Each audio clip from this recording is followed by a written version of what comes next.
Alright, so let's talk about something that's always on our minds, whether we're chilling with a game or grinding at work. It's this whole dual thought thing, how our brains are constantly balancing what makes sense with what just feels right. And believe me, it's a bit of a chaotic state, but that's where the magic happens. Why awesome characters don't always play by the rules? You know how it is, right? In a game or a movie, a character can be a total powerhouse 1 minute, then trip over their own feet the next. Or that underdog with no chance suddenly pulls off something incredible, and you're screaming, how did that even happen? We absolutely love it. And it's not because the writers are being lazy, it's deliberate, and it hits us right in the feels. When power levels are just a setup, think about your favorite game. You've got health bars, attack stats, all those numbers that make you feel like you know exactly who's stronger. Or in an anime, someone's yelling, their power level is over 9,000. These numbers, they give us a sense of order. But here's the real deal.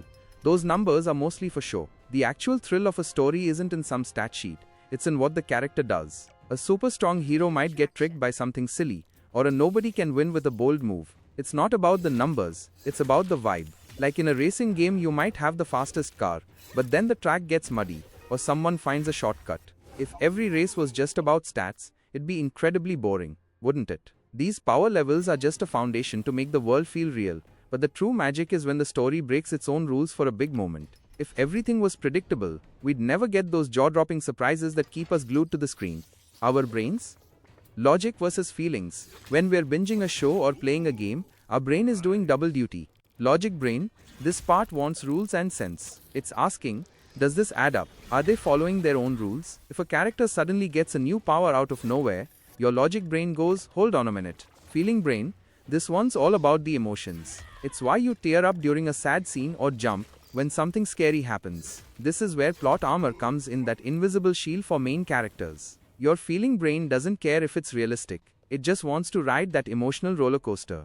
The best stories balance both. They give you enough rules to make the world believable, but they know when to bend them for a big emotional payoff. The power level sets the stage, but the impact is the main show. Think of an underdog who keeps getting beaten down, but always gets back up. Their stats might be terrible, but their grit makes you root for them. It's not about getting stronger, it's about their heart. The secret. We want to be fooled, kind of. You know, you hit it spot on when you said we probably just want to be tricked by things that won't mess up our real lives. And that's absolutely true. It's how our brains are wired for stories. We want to buy into the illusion.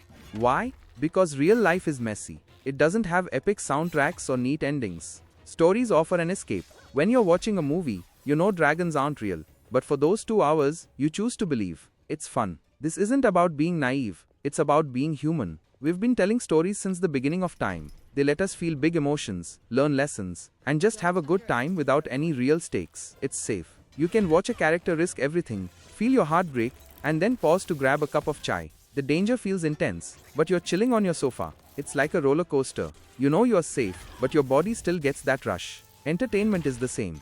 Art is a made-up reality. And that's a good thing. You put it perfectly.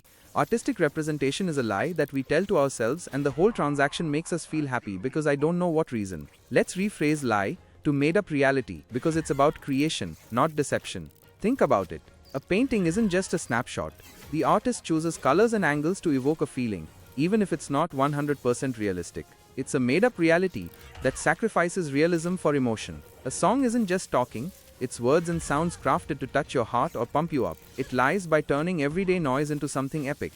A story, whether in a book, game, or movie, isn't real life. It has a clear beginning, middle, and end. Characters grow in ways real people don't always. Stories lie by making life feel more meaningful than it sometimes is. Why does this made-up reality make us happy? For many reasons. Emotional release. Stories let us experience joy, sadness, fear, or excitement safely. You can cry over a character's death without losing anyone in real life. It's like a pressure valve for our emotions. Finding meaning. We humans love making sense of things. Art gives us patterns and ideas to ponder, helping us understand the world or see new perspectives. Wish fulfillment. Stories let us imagine what if. Heroes win. Love triumphs. Good defeats evil. Things that don't always happen in real life. It's not about being fooled. It's about dreaming, connecting with others. Discussing your favorite game or show builds bonds. Debating plot twists is how we make friends and feel part of something. Brain workout. Figuring out a story's secrets or catching a clever twist feels like solving a puzzle. It's a nice ego boost that makes you feel smart. So the made-up reality of art is its secret weapon. It takes life's chaos and transforms it into something that moves us, makes us think, and leaves us buzzing. Why knowing this makes you cooler? Here's why this is a big deal. You're not just watching or playing, you're seeing through the story. You're peeking behind the curtain, understanding how creators pull off their tricks. You get that power levels are just a starting point, not the whole truth, and that plot armor exists to make you care. You're clocking that the real power of entertainment isn't in stats or rules, but in the story, the feelings, and how it plays with your mind in the best possible way. When you see that, you're not just along for the ride, you're understanding how the ride was built, and why it's so thrilling. That's next level yaar. How pop culture giants play the game. Let's look at some big names in entertainment, the CW's DC Universe, Sony, Nintendo and From Software, and how they use these tricks to hook us. Each has its own flavor, but they all balance logic and feelings to keep us coming back.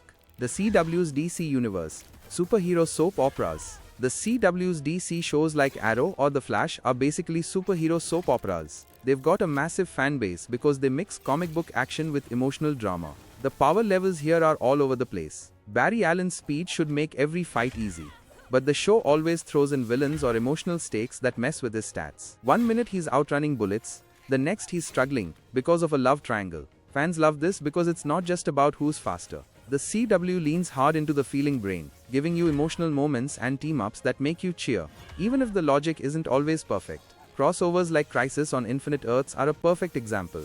They mash up every hero, break all the rules and throw in cameos that make no sense but feel epic. It's messy, but fans eat it up because it's an emotional roller coaster. Sony Spider-Man Universe, villains taking the lead.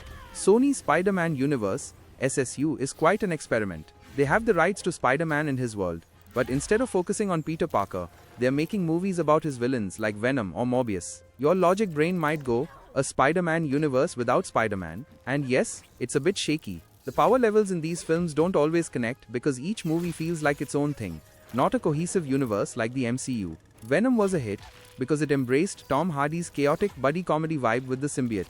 Morbius Spider-Man, on the other hand, didn't work because it felt disconnected and lacked that emotional punch. Sony is playing a risky game, betting on villain stories to carry the weight.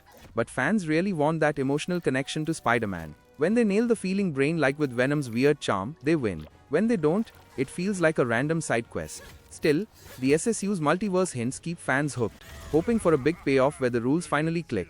Nintendo. Simple rules, big feelings. Nintendo is a master at creating games that seem simple but have a huge impact. Think Super Mario or The Legend of Zelda. The power levels are straightforward.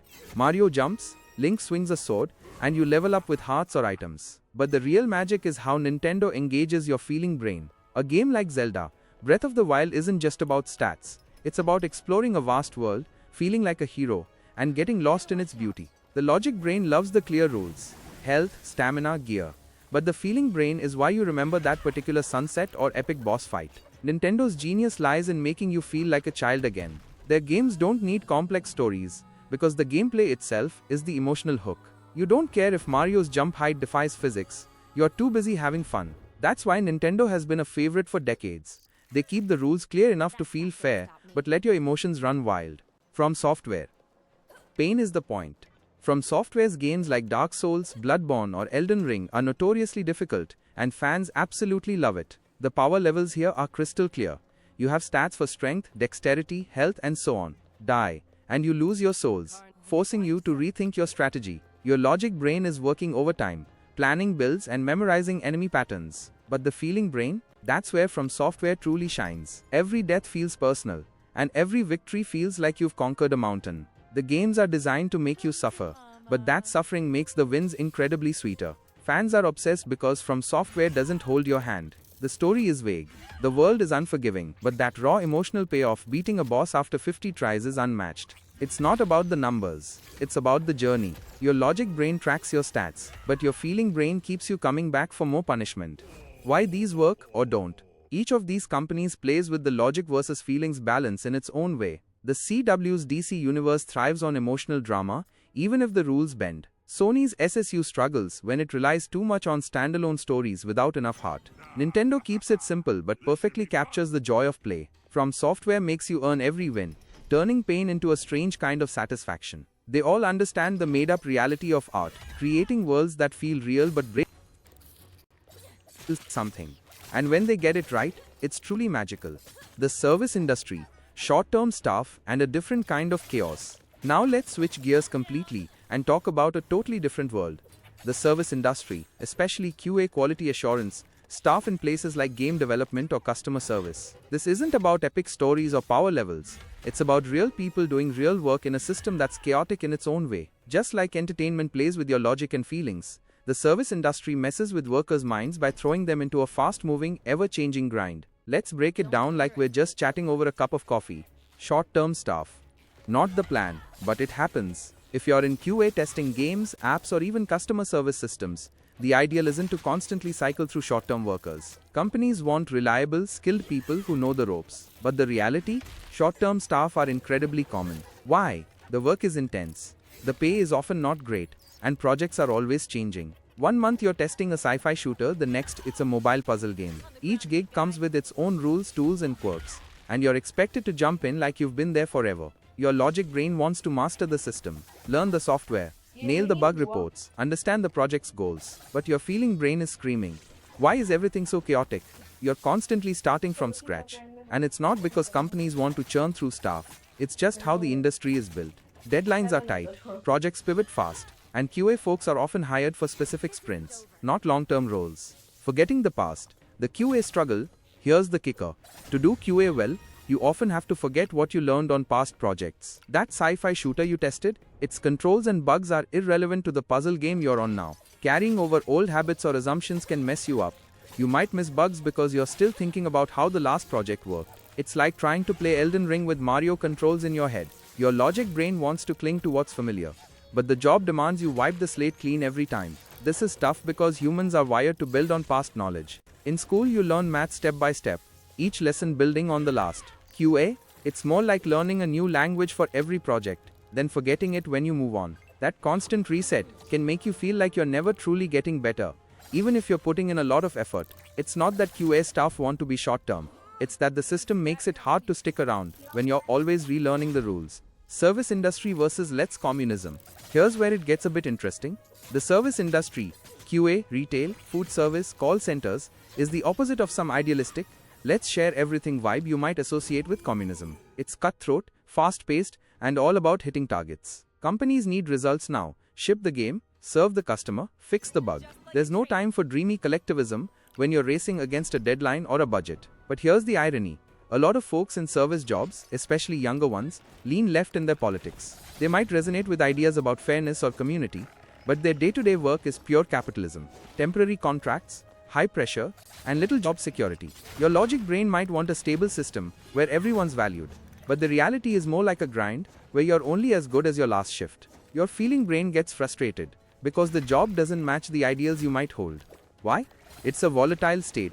The service industry's chaos comes from its constant churn. QA staff deal with tight schedules, shifting goals, and the need to unlearn old tricks while picking up new ones. It's not about building a long-term masterpiece like a movie or game, it's about keeping the machine running.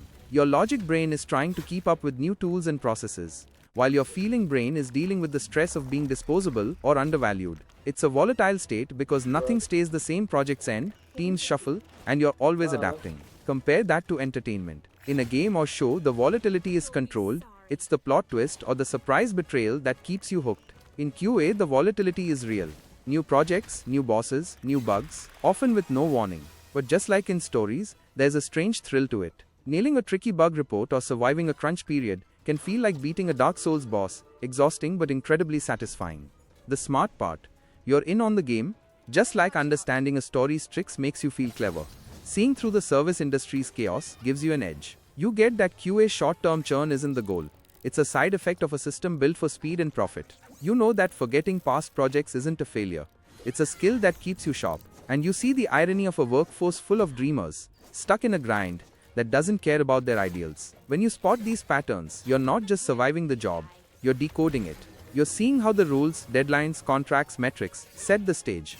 But the real story is in how you navigate the chaos. That's not just smart, it's next level badass. Tying it all together, Dual thoughts in a volatile state. Whether it's a superhero show, a brutal game, or a QA job, you're constantly juggling two ways of thinking: the logic that wants rules and order, and the feelings that crave impact and meaning. In entertainment, creators use that tension to hook you, balancing power levels with emotional payoffs to keep you invested. In the service industry, the tension is messier, with systems that demand you adapt fast while your heart is pulling for something more stable or meaningful. In both cases, the volatile state is what keeps things exciting. Stories thrive on surprises that break their own rules. QA work thrives or survives on constant change. And you, being in on the secret, get to enjoy the ride and understand how it's built. You're not just watching the story or grinding the job, you're seeing the gears turn. And that makes you way cooler than most. So next time you're lost in a game, cheering a show, or cursing a buggy app at work, give yourself a nod. You're not just in the moment, you're decoding the chaos. And that's the real superpower. That was a close one.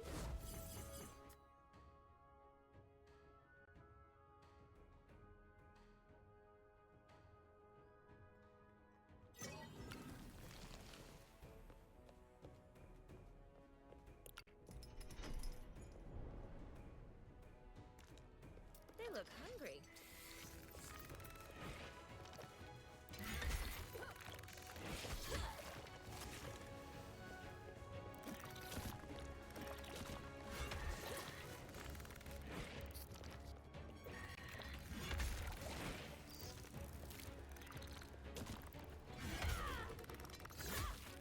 On the ground, big guy.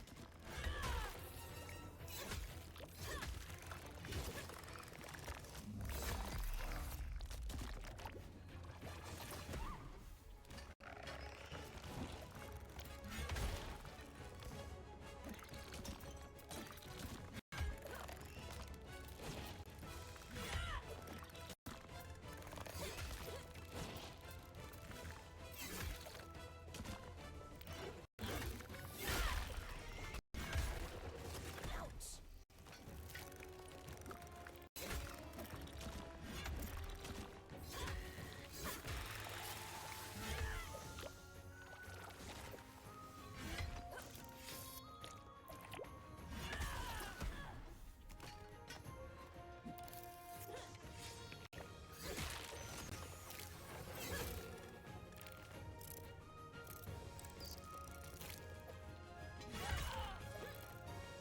Piece of cake.